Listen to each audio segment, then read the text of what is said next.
Hello students, आज सम number 4 की बारी है. We'll be doing sum number 4 from your board textbook, page number 116. It is of Satara Sports Club. तो ये sum, it is not an easy sum.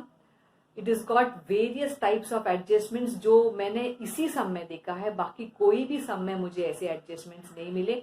मजेदार है. You should take special care about these adjustments that I have mentioned. One is sale of furniture.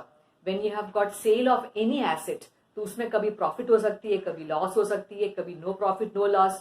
तो हम कैसे उसके deal करें, वो आप इस सम में ही आपको मिलेगा. कोई भी सम में ये एडजस्टमेंट नहीं है. Very good adjustment. Then you will also find one adjustment of sports material stock. Opening stock भी दिया है, क्लोजिंग स्टॉक भी दिया है, न्यू परचेज है, तो क्या फॉर्मूला लगाना है ये आप ध्यान देना. Good adjustment. Then you have got subscription given of 3 years. Last year का भी है, नेक्स्ट ईयर का भी है, इस साल का भी है. तो let us see how do we deal with all those 3 years subscription. Then you have got rent and general expenses in the payment side, जहां पर रेंट के अंदर लास्ट ईयर का है, जनरल एक्सपेंस के अंदर कोई और साल का है. तो ध्यान देना, this sum is a good sum. ये मेरा सेकेंड लास्ट सम है. ये सम आपको अच्छे ढंग से आप करोगे तो आप पक्का ये चैप्टर आप अच्छे से कर पाओगे. So keep your lines ready and we will start the sum soon. Headings भी डालना. चलो जाते हैं सतारा स्पोर्ट्स क्लब में. अभी सम नंबर 4 का हम लोग अभी स्टार्ट कर रहे हैं. Let us begin with the sum. Let's see how it looks. हमेशा देखना कि क्वेश्चन दिखता कैसा है. नॉर्मल सम है कि कुछ और भी दिया है. They have given receipt and payment account. Following receipt and payment account of Satara sports club. Prepare income and expenditure account. मतलब इस सम में पूरा सम नहीं पूछा है. They have only asked you income and expenditure account.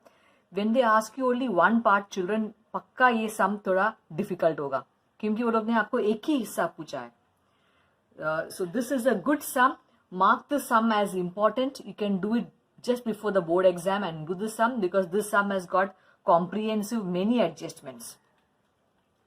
So receipt payment account is given for the year ending 31st March 2019. I hope you have put all the headings in the books of. Headings सब डाला है क्या, line सब drawn है ना आपका. साथ में ही सम करेंगे तो बढ़िया होगा. Okay, after you have drawn the lines, you will see first item. Receipt side में first item है to balance brought down. This means it's an old business. Old business है तो कहीं ना कहीं आपको एडजस्टमेंट में या ओपनिंग बैलेंस शीट में कोई एक्स्ट्रा बॉक्स में कहीं ना कहीं वो लोग दिया होगा लास्ट ईयर के आइटम्स. लास्ट ईयर का सब आइटम्स नहीं, लास्ट ईयर का फिक्स्ड एसेट्स और लायबिलिटीज को आपको ट्रांसफर करना होता है बैलेंस शीट में. पर ये सम में बैलेंस शीट पूछा ही नहीं है तो you need not search for last years assets and liabilities. सीधा चल पड़ते हैं. Let us start with the tick marks. Tick marks करना है. Subscription, put a tick mark on subscription. देखो ये स्पोर्ट्स क्लब है तो you will accordingly get such items. Next one outstanding rent. Rent के वहां पर टिक मार्क करो, पेमेंट साइड में है. Entrance fee. Entrance fee club में एंट्रेंस करने के लिए मेंबर्स को पे करना पड़ता है. एंट्रेंस फी में टिक मार्क करो. Stock of sports material on 1/4 and 31/3/19. तो स्पोर्ट्स मटेरियल कहीं भी दिया है क्या चेक करो. यस, स्पोर्ट्स मटेरियल है यहाँ पर. Okay, so we have put the tick marks but you can see there are many of information in brackets. जब भी ब्रैकेट दिया रहेगा ना, यहाँ कोई परसेंटेज दिया रहेगा. रिमेंबर, परसेंटेज या ब्रैकेट, ये दो चीज कहीं भी होता है ना तो you have to be more careful and alert. There chances are very high कि वहां पर छुपा हुआ एडजस्टमेंट है. तो let us begin with the transfer. Time को वेस्ट नहीं करेंगे. पहले बात, अपना साल है 19, मतलब अपना साल स्टार्टिंग है 1 April 2018 से लेके 31 March 19. कहीं आपको कंफ्यूजन है तो मुझे कभी कंफ्यूजन होती है तो मैं लिख के रखती हूँ. दिस मेरा साल है 18-19, ये मेरा साल है. Okay okay. So subscription. Subscription, अरे ये क्या है, 3 साल का दिया हुआ है. They are given us of 3 years. So then you analyse. मन में सोचो 18-19 तो मेरा साल है, मतलब ये जो बीच का है ना 44,500 जो बिग अमाउंट रहता है वो इस साल का है 18-19। 17-18 is last years item. Last year का सब्सक्रिप्शन उनको मिला नहीं होगा, अब उनको लास्ट ईयर का किसी ने पे कर दिया 4,000, that I will not transfer anywhere. Remember our rule number 2 NPO का आउटर कॉलम में क्या आना चाहिए, इस साल का ही आना चाहिए।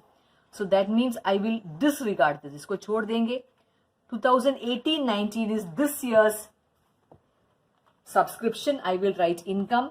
रिमेंबर, याद है ना आप लोग को अपना नियम नंबर 1, रिसीट के आइटम्स कहाँ जाएंगे, इनकम नहीं तो लायबिलिटी। अगर बार बार आने वाला रहेगा तो इनकम, नहीं तो वो जाएगा लायबिलिटीज में। तो सब्सक्रिप्शन बार बार आती है, क्लब के मेंबर्स बार बार उनको पे करना पड़ता है, हर महीना, हर quarterly. By subscription I will write 44,500 inner column, वहां एडजस्टमेंट भी है। देन उसके बाद ये था इस साल का। If you want you can write, we have so much of space children, you can right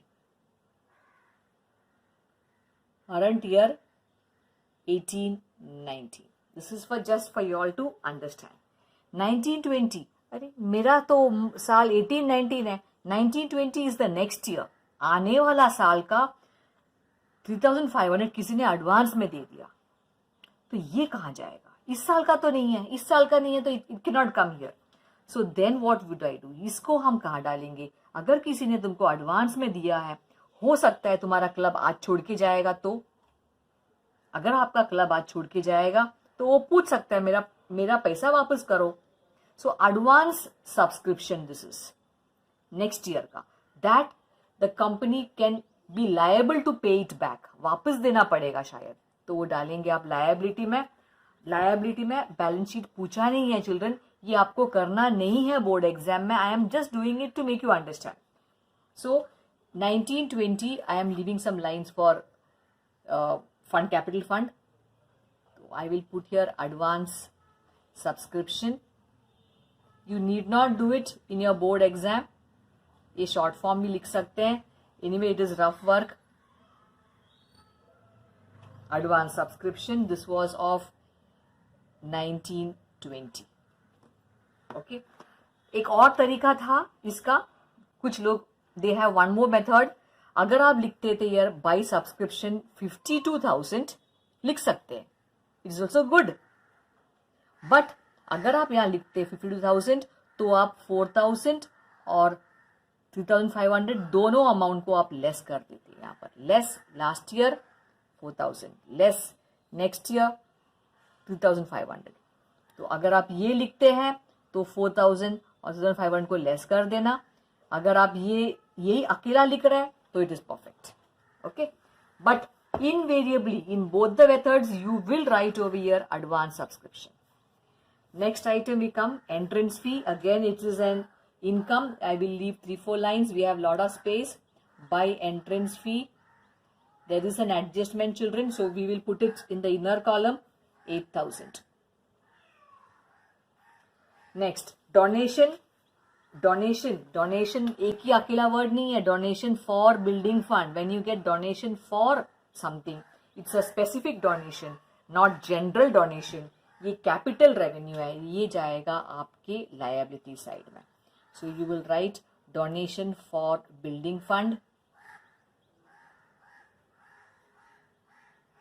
You need not do balance sheet children, I am doing extra so that you will understand some items. Donation for building fund. Interest ये income है, बार बार मिलती है। By interest randomly I am just leaving lines 600। Now we come to a very interesting item, sale of furniture 4,500। ये क्या है, furniture को बेच के रिसीप्ट है ना, मतलब पैसा मिला। कितना पैसा मिला, 4,500। एंड देन ब्रैकेट में दिया है बुक वैल्यू 8,000, उसका कॉस्टिंग, उसका वैल्यू आज 8,000 है, उसका वैल्यू 8,000 और बेचा कम में, so you are having a loss of how much, I will put it down over here just for you all to understand. Loss on sale of furniture. This is just a working.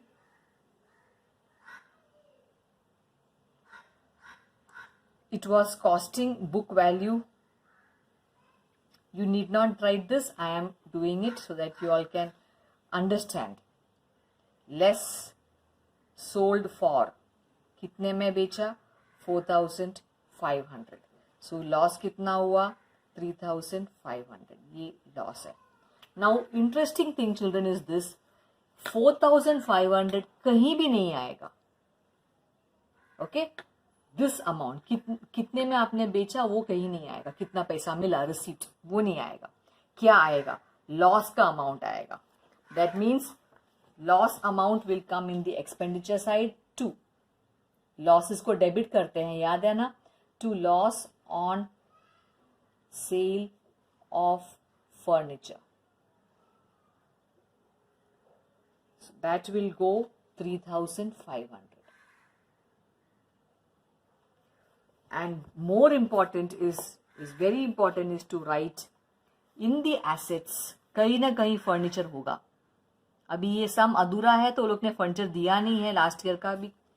वहां पर आपको less करना पड़ता है. Less sold का book value आपको less करना है. तो लेस कितना करेंगे? 8,000. ओके, सो दैट मीन्स 4,500 का इफेक्ट वो लोग ने स्प्लिट करके दिया है. They have given debit effect of 8,000 and sorry, this is the effect of credit. Debit side में लेस किया. This is effect of credit 8,000 and debit effect is also given of 3,500 which means total मिला के you are getting an effect, net effect of 4,500. So this was a tricky item. I will explain one more time. Furniture को बेचा, पैसा मिला 4,500, उसका cost था 8,000. कम में बेचा, लॉस हुआ. लॉस कितना हुआ? 3,500. लॉस का वर्किंग इधर है. सो नाउ इफेक्ट कहाँ दिखाओगे? 4,500 कहीं भी नहीं आएगा. ये कहीं नहीं आएगा. तो क्या आएगा? लॉस की अमाउंट आएगा एक्सपेंडिचर साइड में. लॉसेस को डेबिट करते हैं. और अगर बैलेंस शीट पूछे होते और फर्नीचर कुछ भी अमाउंट यहाँ पर होता एक्स एक्स एक्स एक्स, वहां पर आप लेस करते सोल्ड का बुक वैल्यू. कितने में बेचा नहीं, उसका कॉस्ट को आपको लेस करना रहता है 8,000. So net effect you are giving is 4,500. Now अगर ये फर्नीचर प्रॉफिट में बेचा होता तो जितना प्रॉफिट है ना वो आप दिखाएंगे by profit on sale of furniture. Loss है तो डेबिट में दिखाएंगे, प्रॉफिट है तो क्रेडिट में दिखाएंगे. और ये वही रहेगा. कॉस्ट उसका कितना है, बुक वैल्यू वही रहेगा. सेलिंग वैल्यू नहीं, उसका वैल्यू कॉस्ट प्राइस कितना था या बुक वैल्यू वो आता है यहाँ पर. तो लॉसेस को, लॉस ऑन सेल को एक्सपेंडिचर साइड में, प्रॉफिट ऑन सेल को इनकम के साइड में आप दिखाएंगे. ओके, और यहां पर हमेशा लेस करना रहता है cost price.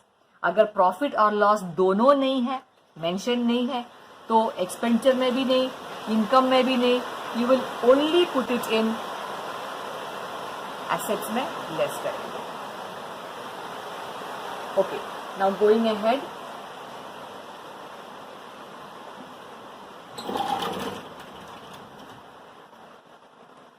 You will go to the next item. Payment side पे, पेमेंट के साइड में फर्स्ट पेमेंट के आइटम्स कहाँ जाएंगे ट्रांसफर करते वक्त? You put it in expenditure और इन एसेट. पेमेंट है तो खर्चा हो सकती है या एसेट हो सकती है. सैलरीज, ये आपका एक्सपेंडिचर है, revenue expenditure. 2 salaries, tick mark दिख रहा है मुझे 5,000. नहीं, there is no tick mark. I can put it in the outer column. अगर डाउट रहता है अंदर या बाहर डालू, put it in the inner column, safe है. आप बाद में बाहर डाल सकते हैं. Rent, there is a tick mark. So 2 rent, ये आपका रेवेन्यू एक्सपेंडिचर है. रेंट 5,000 इनर कॉलम में डालेंगे. ब्रैकेट में क्या दिया है, pay attention. Rent including ₹2,000 for 17-18. 17-18 मेरा साल 18-19 है. 17-18 मतलब पिछले साल का है. लास्ट ईयर की आइटम्स बाहर आनी चाहिए क्या? नहीं, लास्ट ईयर के आइटम को आप लेस करेंगे, लेस प्रीवियस ईयर लिखो या लेस ईयर या लास्ट ईयर। प्रीवियस ईयर का है amount 2000। If you want more clarity, you can put 1718. So now you will get it as 3000. 3000 बाहर मत डालना, वहाँ एक और एडजस्टमेंट दिख रहा है tick mark. LCT charges will go in expenditure. No adjustment, you can put it in the outer column. 2 electricity charges,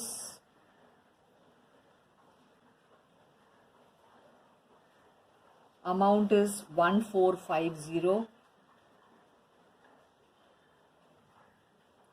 Fixed deposit ये asset है अपना, okay, so that will go in the asset. Again you need not do this, exam में नहीं पूछा है, ये question में नहीं पूछा है, but I am just in case, आपको और अच्छा समझ में आ जाएगा जब आप पूरा सम करोगे। फिक्स डिपॉजिट हो गया। प्रिंटिंग एंड स्टेशनरी ये आपका खर्चा है, एलसीटी चार्ज के बाद 2 printing and stationery.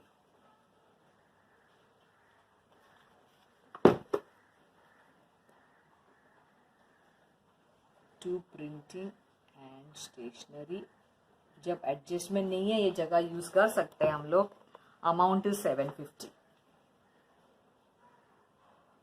Next item देखो, जनरल एक्सपेंसेस, ये भी अपना एक्सपेंडिचर है। प्रिंटिंग एंड स्टेशनरी के बाद general expenses 5500।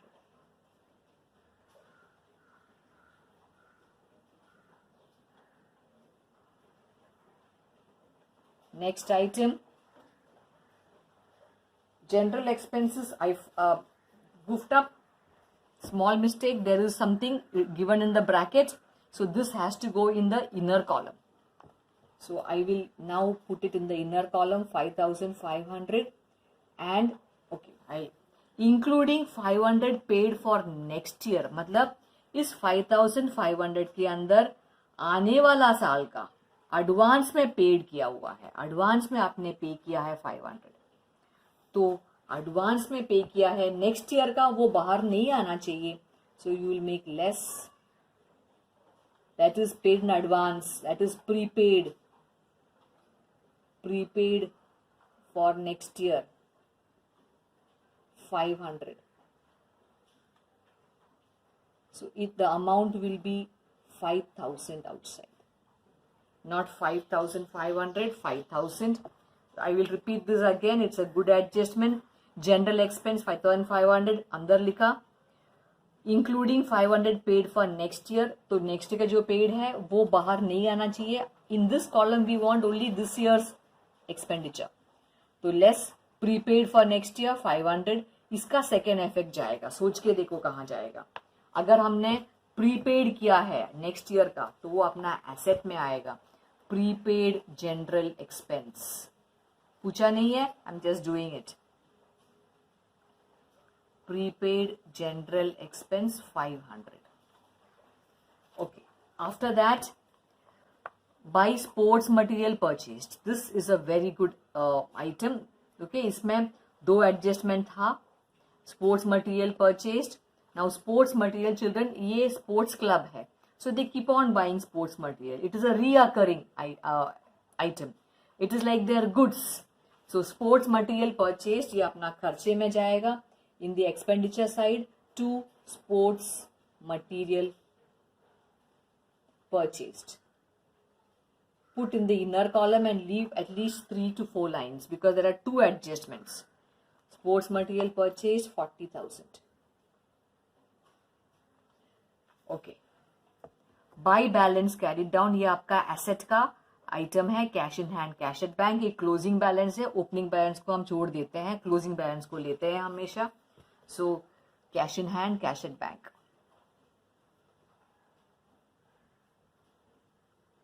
Cash in hand, cash at bank 8,900 and 25,000. So this was your receipt and payment account. So we should have we could have put a tick mark also on this rent and on general expense also. We should have put it. So this we finish off the transferring of receipt and payment.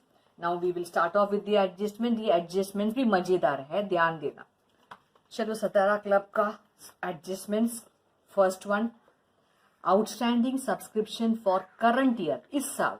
इस साल का है children. Effects ना दो जगह जाएगा. अगर वो लास्ट ईयर का एडजस्टमेंट होता ना तो एक ही जगह जाता, पर इस साल का एडजस्टमेंट हमेशा दो जगह जाएगा. Outstanding subscription 4500, where will it go? उसका मम्मी किधर बैठा है, सब्सक्रिप्शन इधर यहाँ बैठा है, उसका इनकम बढ़ रहा है, आउटस्टैंडिंग मतलब बाकी है, ऐड होगा. सेकेंड इफेक्ट कहाँ जाएगा? सेकेंड इफेक्ट पैसे जब मिलना बाकी रहता है तो वो एसेट में जाती है, और अगर पे करना होता है तो जाती है लायबिलिटी में, पर सब्सक्रिप्शन मिलना बाकी है एसेट में जाएगा. Add outstanding.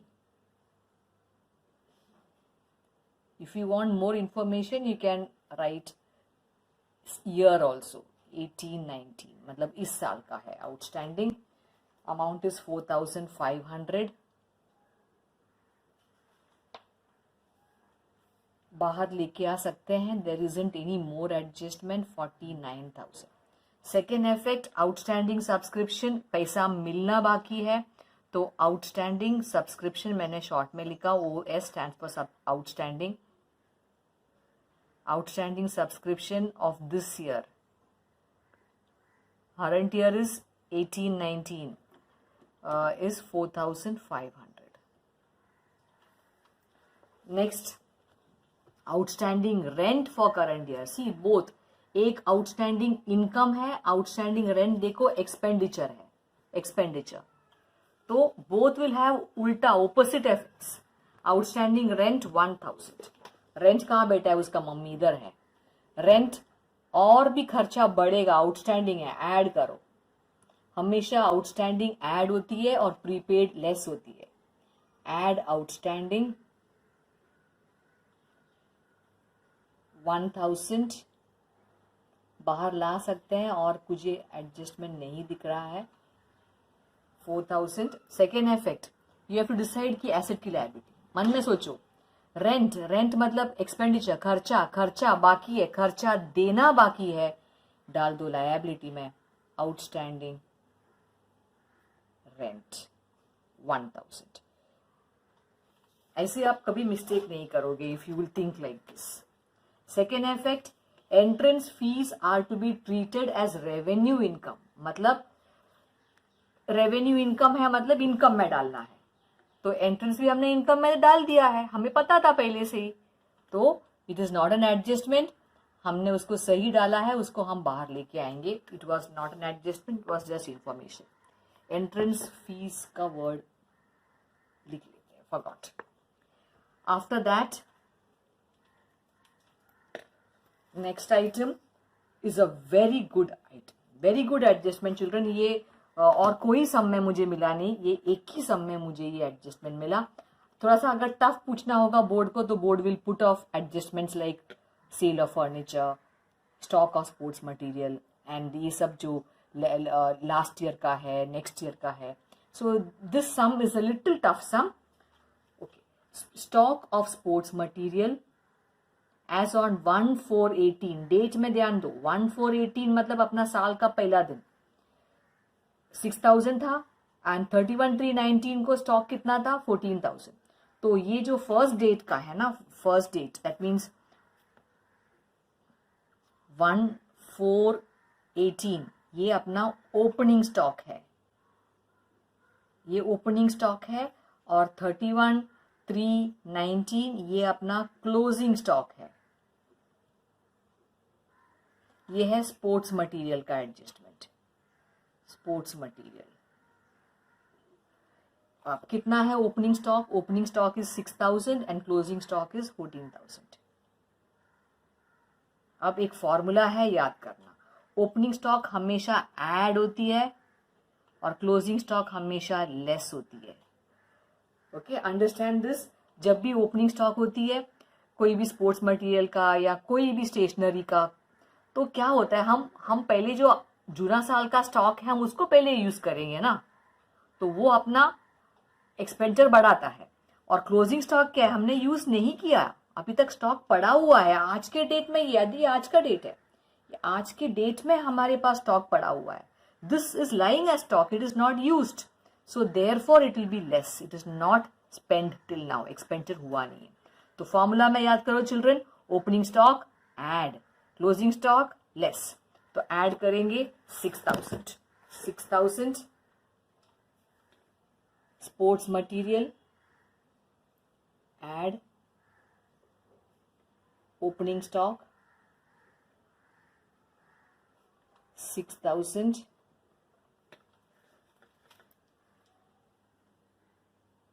less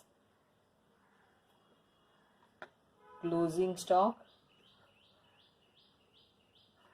14,000. Okay, तो 40 plus 6 46 and then you will minus 14,000 will come to 32,000. Okay, so closing stock less किया क्योंकि वो अभी तक खर्चा हुआ नहीं है, पर ये इस साल का आइटम है, अभी आज का आइटम है, ये दो जगह जाना चाहिए।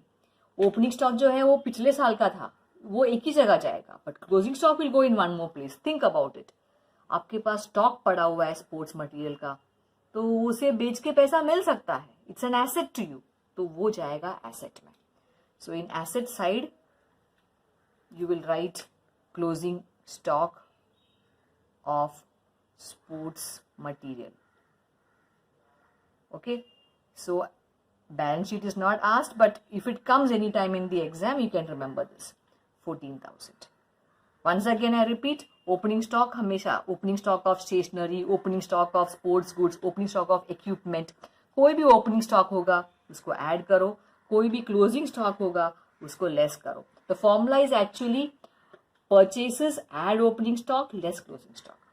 Closing stock एक जगह और जाती है asset. So that was our fourth adjustment. It was a very nice adjustment, rare adjustment. So with that we have finished with this adjustments also. थोड़ा सा आपको ध्यान देना पड़ेगा, ये जो adjustment है sale of furniture and stock of sports material, opening stock, closing stock, and then we had little tough things in the rent and the general expense and also in subscription. ये जो star marks है वो थोड़ा सा असाधारण item है, doesn't come everywhere. Now we can close the sum. देखते हैं कि हमने सब आइटम्स को बाहर लेके आया क्या। इनकम साइड में 49,000 and we have got 8,600. We have brought all the items outside, उसको हम बाहर ला सकते हैं। Totalling which side looks heavy, this is 32, this is 49, सो ये ज्यादा इधर है। 57,600 इज द टोटल, टोटल को इस तरफ भी डाल दो 57,600। Now add up all this 1 2 3 4 5 6 7 amounts को आप ऐड करके इसमें माइनस करो तो आपको क्लोजिंग बैलेंस मिल जाएगा एंड दैट इज 5,900। इसको हम क्या बोलेंगे, नेट प्रॉफिट बोलेंगे क्या? नहीं, net profit you can not say because it is a non profit organisation, you will name it as surplus. Surplus is excess of income, मतलब income ज्यादा है ओवर एक्सपेंडिचर। ये लिख लेना बोर्ड एग्जाम में because I see that the board always writes this. Surplus कहाँ जाएगा? ये ऐड हो जाएगा आपके कैपिटल फंड में, पर कैपिटल दिया नहीं है, कैपिटल फंड भी कुछ नहीं है, तो ऐड हो जाएगा surplus 5,900। You need not close this children, it's again rough work, see you need not close it, I am just putting, it's just rough work. ये बंद नहीं करे, ये टैली भी नहीं हो सकता है, but this is your answer, आपका पूरा मार्क्स इधर है। Okay, so please revise this, do it one more time without looking and then you can cross check कि आप गलती कर रहे हैं। Hope you all do it and if you can do this sum properly, you have mastered NPO chapter. All the best.